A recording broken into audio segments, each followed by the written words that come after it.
Hello everyone, namaste. I'm Sweta Joshi out with vlog 4, and this time I'm going to be talking about or releasing series of episodes related to one big topic or a question: why don't we ask why?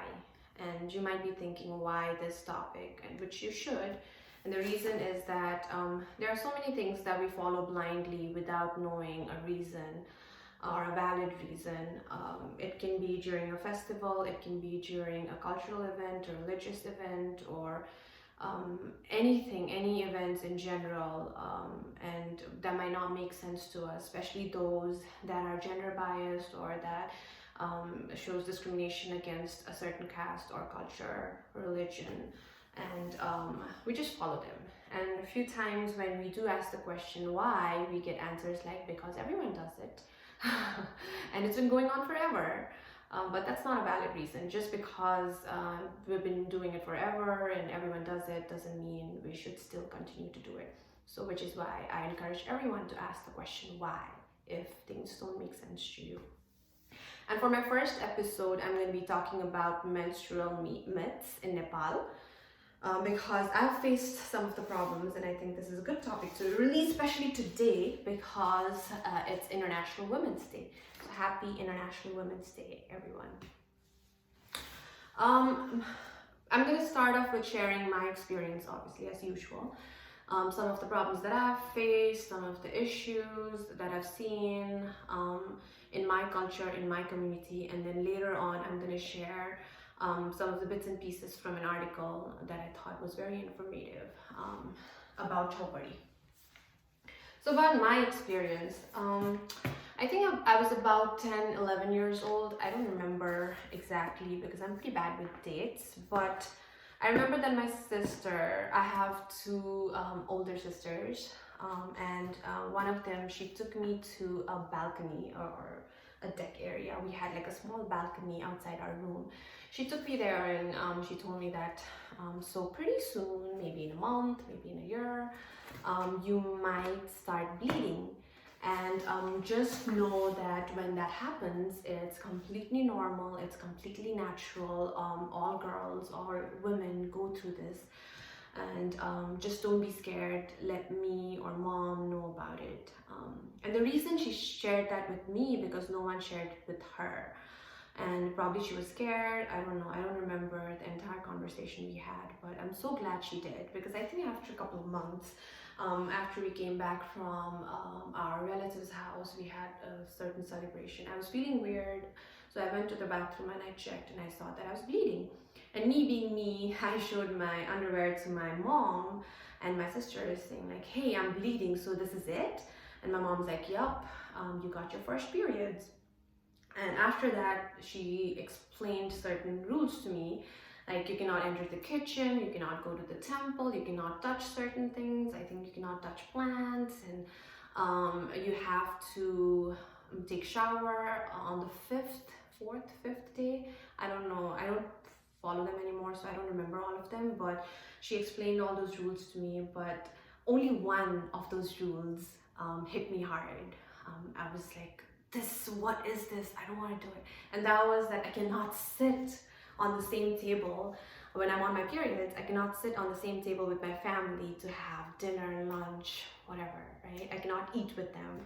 I have to sit separately on a chair or on the floor, and I have to eat separately. I think that is what struck me. I'm like, why? I felt like, I don't know, हिप्पेको जस्तो fill हुन्छ नि त्यो एउटा मलाई किचनमा नजा temple नजा यस्तो यस्तो भन्दा चाहिँ खासै केही फरक परेको थिएन तर त्यो एउटा कुराले चाहिँ I was young, I didn't think about it seriously, right? So त्यो एउटा कुरा चाहिँ मलाई खासै चित्त बुझेको थिएन. So first periods ma I did whatever she told me to do. Second time मैले भन्दा पनि भनेन मम्मीलाई, and I would just sit with them and I would eat, and my mom suddenly would be like, isn't it time for your periods? I think the second cycle, second periods ko lagi time भयो जस्तो लाग्यो. Aren't you on your periods type of a question. I'm like, yeah.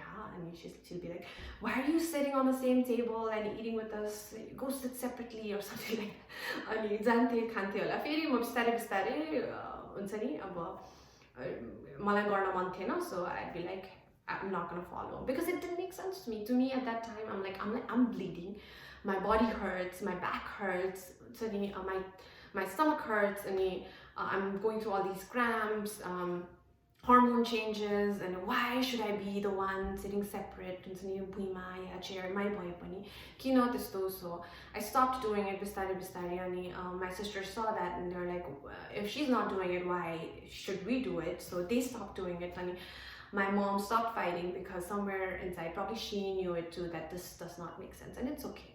So त्यो rule बन्द भयो, kitchen मा नजाने, temple नजाने, those still existed. When I came to the US, I was like, hey, if I'm on my periods, I cannot be like, who's gonna cook for me? Who's gonna feed me? I cannot be like, hey, you cook for me, I'm on my periods, right? So I talked to my mom about it, and she's like, you're in a different country, it's fine, you can do whatever. That's my daughter, I'll be like that. Okay, I'm back. I think I was sharing about once I came to the US, what happened. So my mom was like, you're in a different country, it's fine, you don't have to follow the rules. And I was like, now this does not make sense to me. How are rules different when you're in a different country? So I don't think, these rules should be taken seriously. So I stopped following all of them, and I started questioning them. And बिस्तारै जति सोच्न थाल्यो त्यति नै it doesn't make sense to me भन्ने टाइपको एउटा awareness हुन्छ नि. अनि म मम्मीलाई पनि कति सोध्थेँ. I used to ask her, why should we do this, why should we do that? And one of the reasons that she gave me, I remember, was like, पहिला कति घरहरूमा सबै कामहरू केटी मान्छेले गर्नु पर्थ्यो, अनि पिरियड भएको बेलामा चाहिँ it was like 4 to 5 days को ब्रेक पाउँथ्यो केटी मान्छेले. So this was like a good opportunity to give them a break from doing all the household chores. And I was like, okay, fine, त्यो बेलामा त्यस्तै हुन्थ्यो होला, तर that is so sad. हैन, ब्रेक पाउनलाई periods को बहानाले ब्रेक पाउनु पर्ने केटी मान्छेले.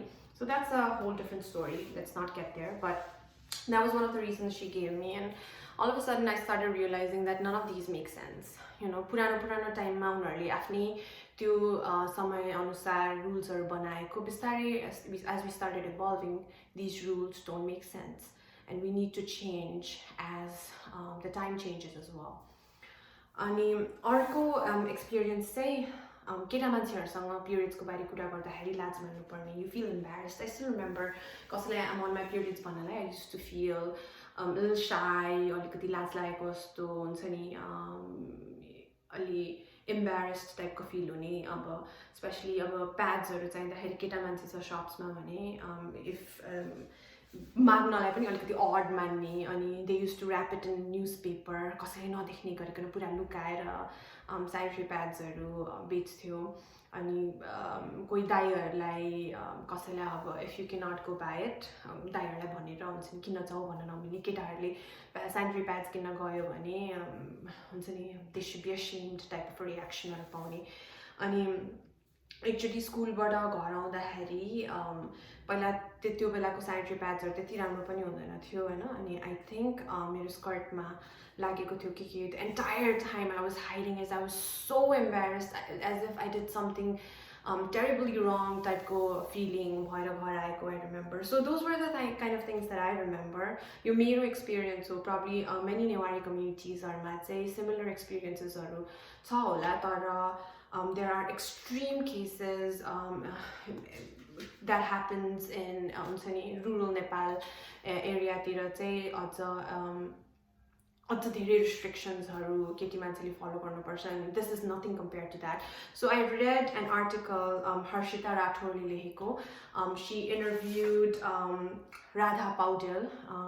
She is a human rights activist for menstrual rights, about the discrimination against Nepali women. And usko interview बाट चाहिँ bits and pieces that I thought was really informative, and I would love to share that with everyone. So म अलिअलि यसबाट पढ्छु, अनि I'll probably share my comments as I go as well. So bonus, I asked my friend Deepika Shrestha to share her experience regarding menstruation, and let's see what she has to say. She sent me an audio because she didn't want to be recorded. When we talk about period, it's like a stigma. It's something bad. Like it's always a hush-hush discussion, or you cannot say, "Oh, I'm on my period" out loud. What if somebody hears? Why is that so wrong? What is so wrong about getting period? It's your monthly cycle. It's not like just because you don't talk about it, it doesn't happen to you. Or why is period such a stigma?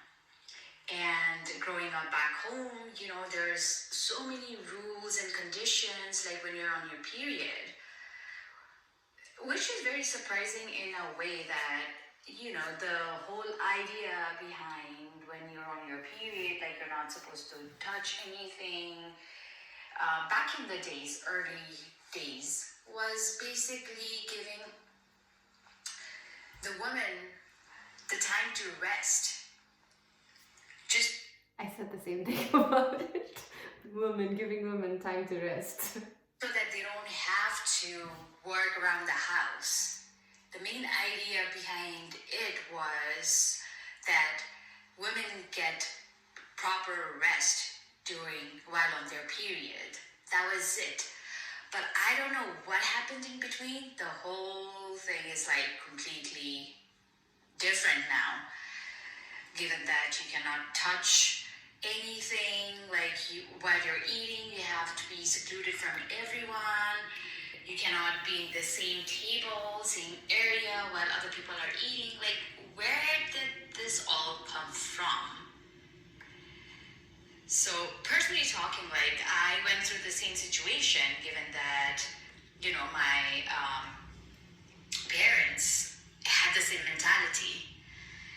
So I got my period one day. My parents, they both worked, so there was nobody at home. So given that situation, I was not allowed to touch anything, right? So I was starving.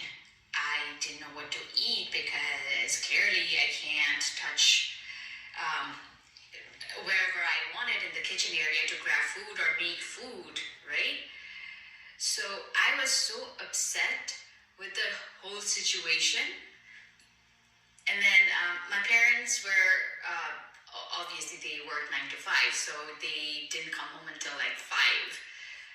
So I wanted to teach them a lesson in a way that I don't want to be dependent on them when I'm on my period to, have them serve me food. Why can't I just get whatever I want to eat or even cook whatever I want to cook?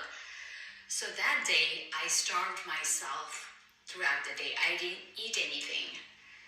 Just to teach them a lesson that, okay, just because you guys made this rule, now I was starving all day. It's because of you both. You both meaning my parents.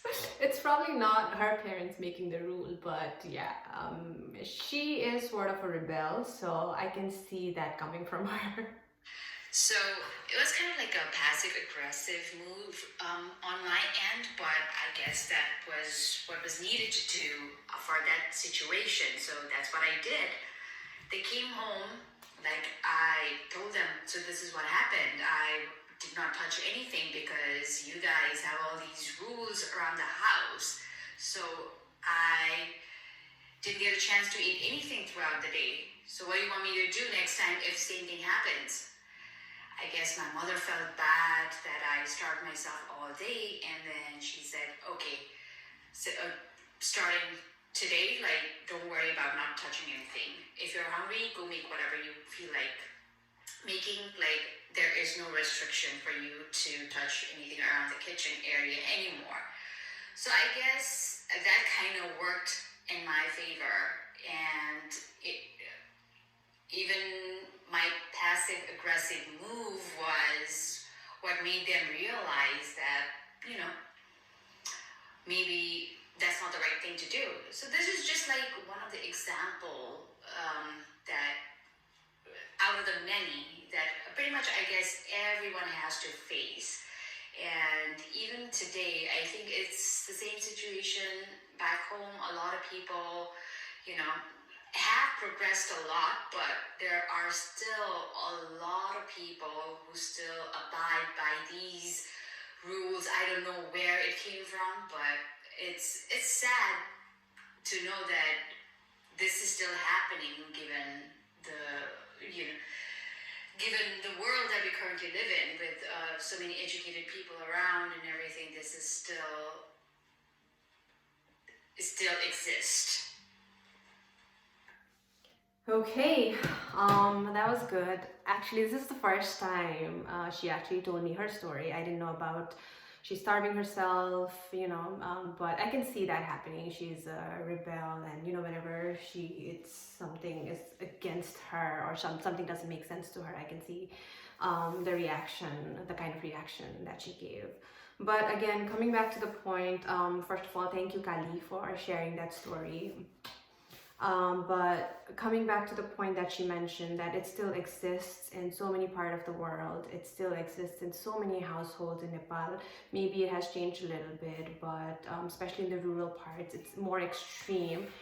So we need to ask the question why, and we need to stop doing it if it doesn't make sense to us. We need to fight for ourselves, right? So we need to stop this discrimination. We need to stop this patriarchy, and we need to say no. We need to say no when things don't make sense to us. But thanks, Kali. So a little bit about Chowpadi. Also, like, if you want to read the entire article, I am gonna list the link in the description box, so you can follow that and read it through. While women complain, and rightly so, that they spend an average of 10 years of their lives on their periods, sometimes accompanied by physical pain, a majority of the roughly 14 million girls and women in Nepal additionally face numerous restrictions imposed by their families during menstruation. For example, they are not allowed to touch any male family member or eat anything nutritious. I didn't know about this part. Male family member like touch karna nauni, this restriction hamroमा थिएन अनि not being able to eat anything nutritious, that doesn't make sense. Your time mata, you need more nutritious food. So I don't know. कुन हिसाबले यस्तो रुल्सहरु बनाउँछ. Chowpadi, a practice prevalent in 21 districts of West Nepal, requires that girls and women live in a cow shed or a separate hut outside the homes for 5 to 7 days. Chow means impure, and padi means a shed. Under this practice, menstruating girls and women have to sleep on the floor or wooden planks without even basic facilities. As a result, some of them contract diseases, some are bitten by snakes, some are sexually harassed, raped, or murdered. So, as I was saying before, she interviewed Radha Paudel. She's a human rights activist for menstrual rights. Ani useko interview, but bits and pieces I'm going to read. But before I do that, a little bit about Radha Paudel. She has been striving to protect women's dignity during menstruation for about 4 decades. Hats off to her, by spreading awareness and urging the world community to shift the focus of the movement from hygiene to the dignity of girls and women during periods.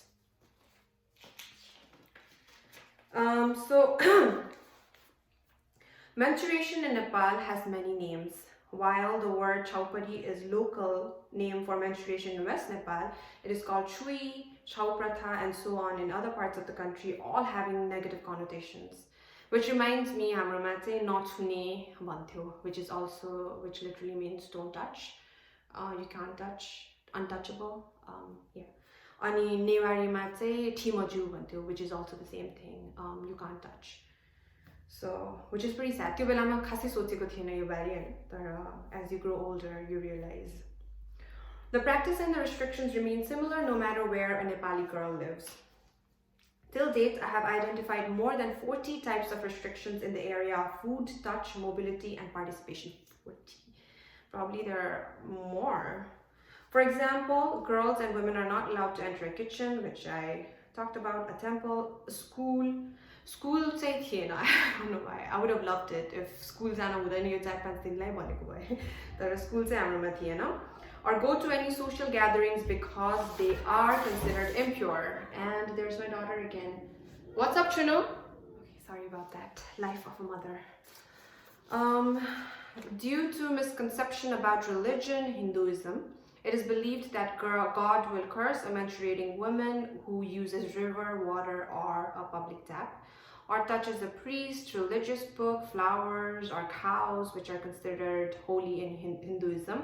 In fact, she cannot eat rice, meat, pickle, citrus fruits, or milk products during menstruation. These practices vary with the caste, religion, and region. Yeah, it does vary based on which community you belong to, which caste you belong to, religion. The fact that you cannot enter a temple, touch a priest, anything pure, जुन पनि holy consider गरिन्छ त्यस्तो कुराहरूलाई छुन नहुने भनेको नै, like during periods women are considered impure.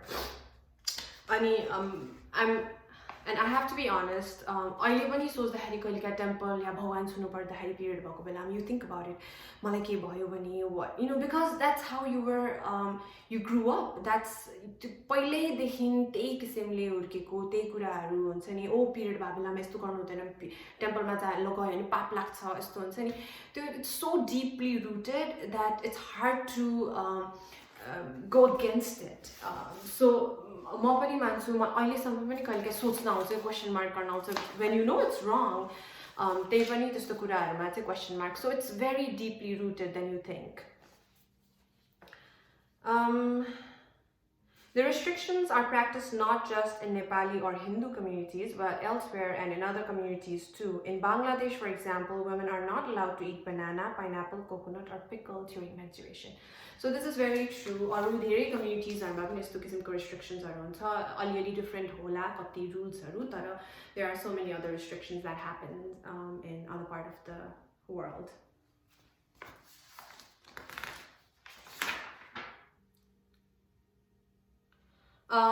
Isma's a question गरेको छ, have you seen any negative or positive trends recently? I have observed that people in Nepal resist any discussion on menstruation, which is so true. Many influential and intellectual people have blamed and threatened me. That is so sad. The world became more open to it after the United Nations Human Rights Council talked about menstruation in the context of the right to water and sanitation in 2014. As a result, the movies Batman and Period, End of Sentence, got space in the global film. I didn't know about the United Nations could say the right to water and sanitation पछि they started like becoming more open to it, but I've watched both the films and they're both pretty good. So if you haven't seen it, I think you should go see it. Another question she asked is, you have been working to eradicate this problem for so long. Why do you care so much about this issue? I love her answer in this. I started speaking about it strongly after I had personally faced restrictions in my own house. Even after working for dignified menstruation for about 4 decades, there are many girls and women who still commit suicide due to such practices. For instance, in 2019, a 14-year-old girl committed suicide in Kenya, where the government has been providing sanitary pads free of cost. In 2017, 2 girls, 14 and 19, died due to snake bite when they were in cow sheds during their periods. In Nepal, many girls are depressed and try to commit suicide. You know, the only few stories that came out in the opener she knew about. There might be so many other cases like this. As a human being, I deserve a dignity that is equal to men, whether I have periods or not. My mother never opposed the discriminatory practice. My 3 sisters also accepted what my mother asked them to do, hence they suffered mentally, physically, and socially with a long-term effect. I would never like to see my daughters, granddaughters, or any girls on the planet go through the same, so I decided to speak up against the practice. I have a girl of my own, so I completely understand where she's coming from. How does this practice affect girls and women of Nepal in their social and professional lives? When girls get to know about this practice from their mothers, aunts, or any other female members, they consider themselves impure, weak, powerless, dirty, and inferior to their male siblings. They live with fear and feeling of dehumanization, which in some way we all do feel that way. मलाई पनि period हुँदाखेरि चाहिँ कता कता पहिला नेपालमा हुँदाखेरि it's something dirty, it's something yucky जस्तो feel हुन्थ्यो. But think about it, something that's preparing your body, a woman's body, to give birth, how can that be impure? How can that be powerless. That is so magical and so powerful, bringing a life to this world, giving birth. That is the most powerful thing a woman can do. Or it's just sad that त्यस्तो feel गराउँछ impure किसिमको dirty inferior feel गराउने जबकि they should be feeling the opposite. What are some of your recommendations to the government? The first recommendation to the government of Nepal and government elsewhere is to consider menstruation-related discrimination as human rights issue and to change the conversation from hygiene to dignity. I feel that dignified menstruation is the getaway to address many other women-related issues, including uterus prolapse, breast cancer, and HIV/AIDS. So yeah, that was the interview. If you want to, like I said, if you want to read through the entire article, entire interview, I'm gonna put the link in the description box, and you can follow. Actually, you should follow and read it, read the entire thing. Before I end this video, there is one thing that I want to say is that instead of ganging against each other, calling each other names or judging the looks and choices that we make, we need to come together as a team to jointly fight away the monster that patriarchy is. Take small steps, maybe start with your own house. So, I mean, if there's anyone who can stand up for a woman, it's women. If we don't stand up for each other, who will, right? So we need to hold hands to break the glass ceiling and shatter the myths that have restricted us for years. Say no to patriarchy. Thank you so much for watching this video. Again, happy International Women's Day. I will see you in my next episode. Bye.